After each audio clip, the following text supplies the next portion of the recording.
but I wasn't allowed inside half the rooms.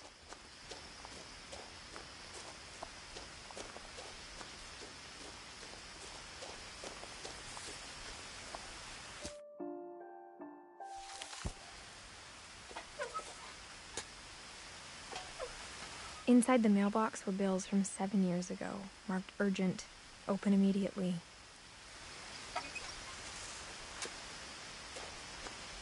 I hadn't been back since my brother Lewis's funeral.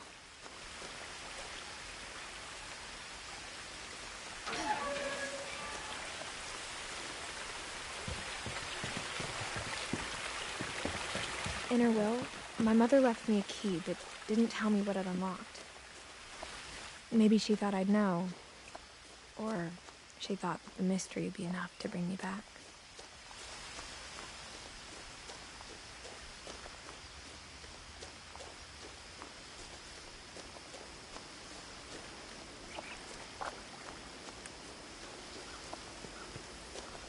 The truth is, even after I inherited the house, I never thought I'd come back to it. But now I had questions about my family that only the house knew the answers to. The woods around the house have always been uncomfortably silent, as if they're about to say something but never do.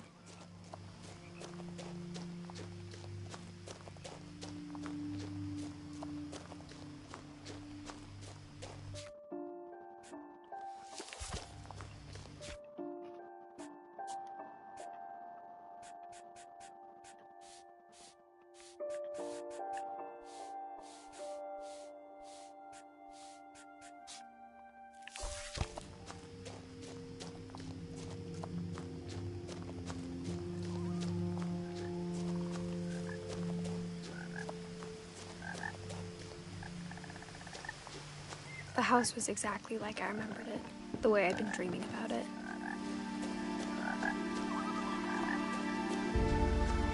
As a child, the house made me uncomfortable in a way I couldn't put into words.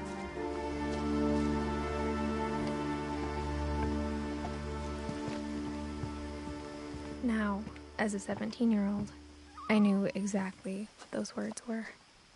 I was afraid of the house. I hoped the key might unlock the front door. It didn't.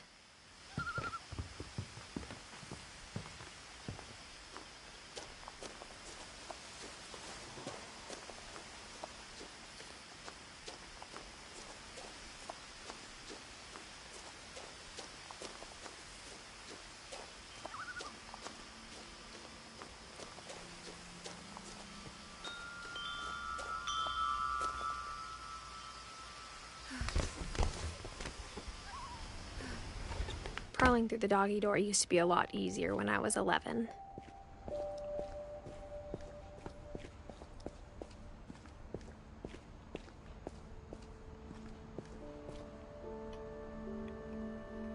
The power had been turned off the night we left. For the first time in years, I felt like I was home.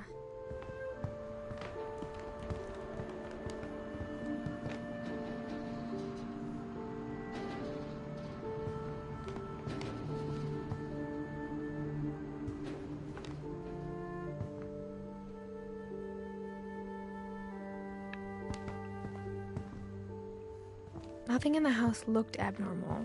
There was just too much of it, like a smile with too many teeth.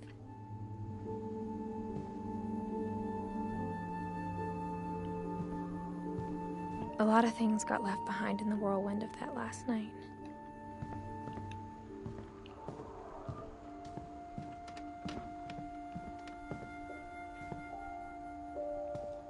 After Milton disappeared, Mom sealed up all the bedrooms.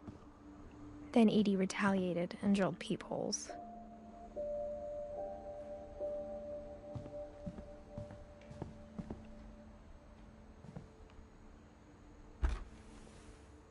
Molly always seemed like a girl I could imagine being friends with, if she hadn't died in 1947.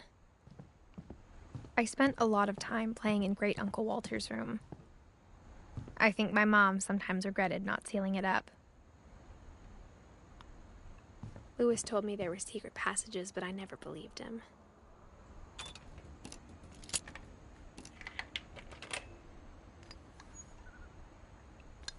Turns out, my mom was really good at keeping secrets. Now it was time to find out what my mom had been afraid of.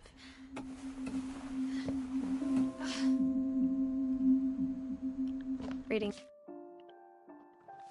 this, maybe it sounds like I had a plan, but I had no idea what was behind that door.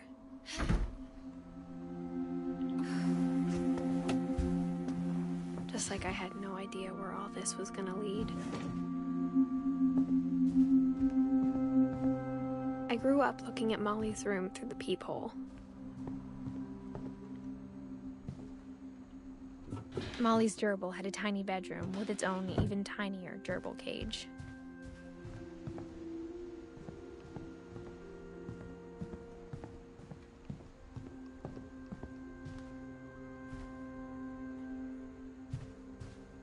Being inside for the first time, I felt like I'd stepped behind a painting.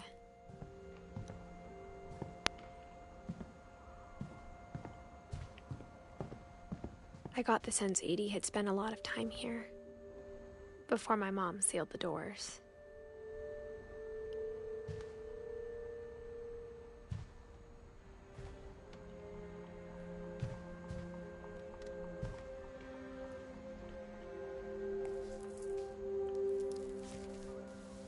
December 13th, 1947.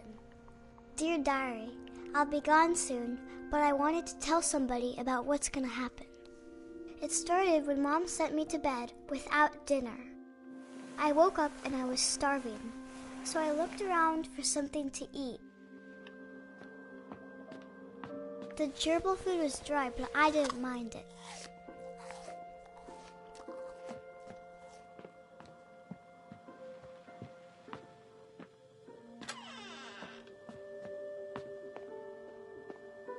I ate a lot of things that night.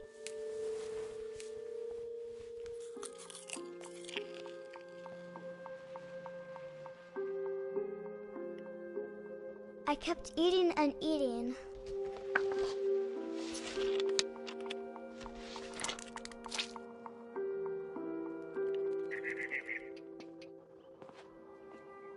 Then I heard chirping outside my window. It was a barn swallow going back to her nest. I reached out for her.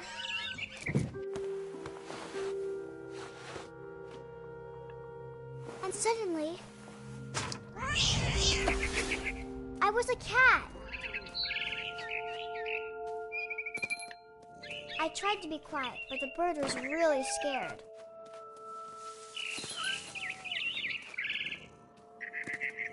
Mom and Dad didn't even look at me.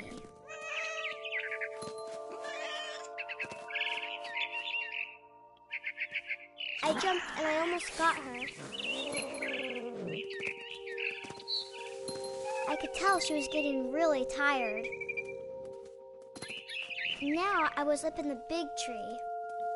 I promised Dad I wouldn't climb it anymore. All I cared about was eating that mama bird. I gobbled her up. And suddenly, I was an owl. First, all I heard was the wind. Then I heard little teeth nibbling in the grass.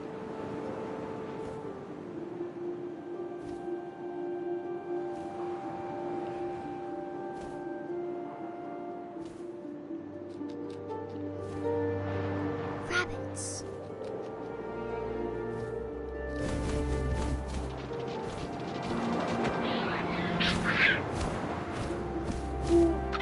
I imagined his face looking up and seeing mine through my talons. I swallowed him up, and I didn't chew one bit. Then I flew off to find something bigger.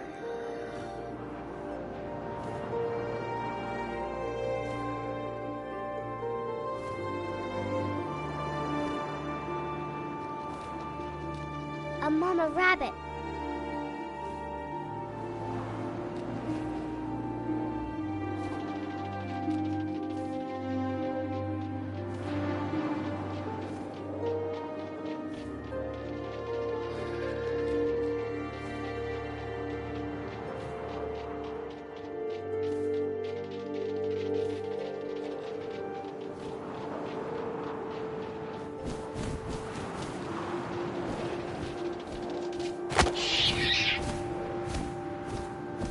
She was almost too big to carry. I started choking, but I couldn't stop eating. And suddenly, I was a shark.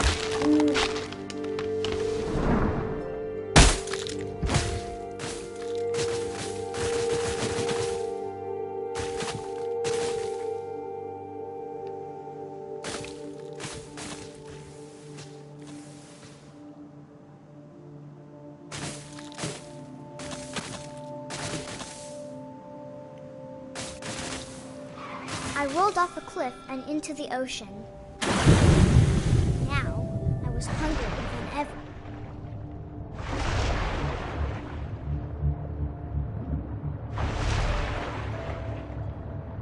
I wanted fat, juicy seals.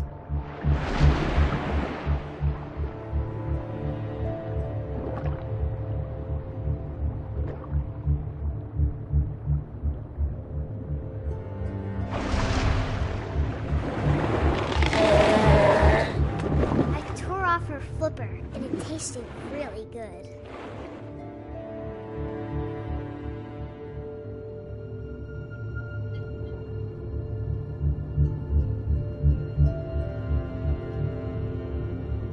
I grabbed on tight, but I was so hungry, I jumped out of the water. When I opened my eyes, everything had changed.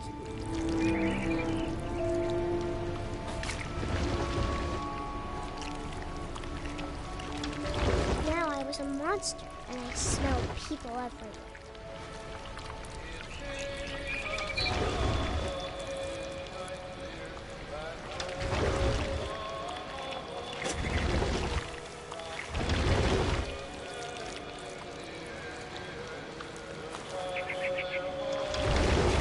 I was big, but I moved real quiet.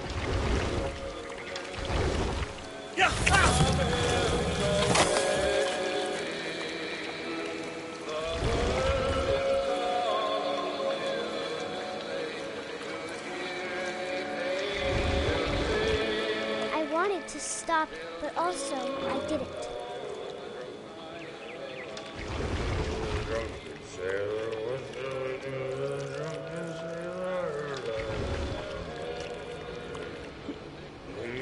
Belly with a rust. Belly with a rust.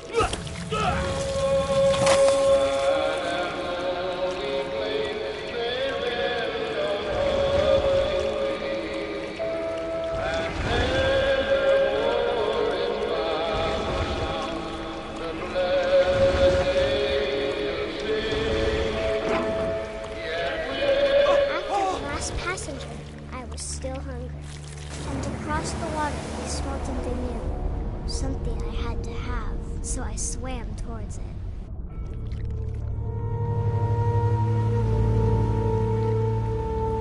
I slithered onto the sand, and the good smell went into an old pipe.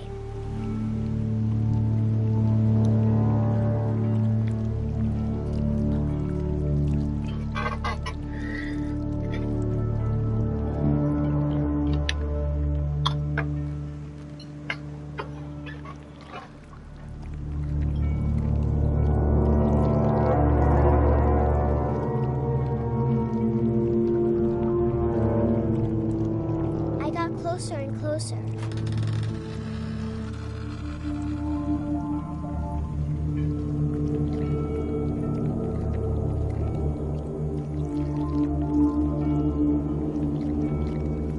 All my stomach started growling. And suddenly, I was me again. I held my breath for a long time, but I couldn't hear anything. I think it's waiting for me to fall asleep. But it's not going to wait much longer.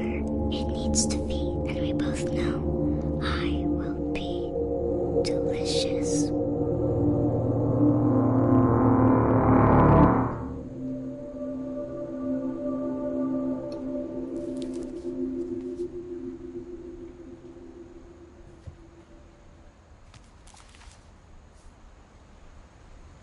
I'm not sure if I believed all of that, but I'm sure Edie would have.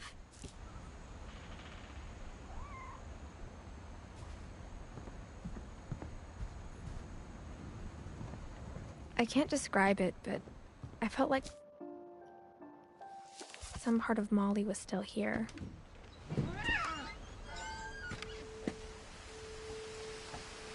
This will be obvious later, but my mom never told me any of these stories. Edie would have, but Mom didn't like bringing up the past. Though, when we adopted a stray kitten, she was the one who named it Molly. I spent a lot of time in Great-Grandma Edie's room.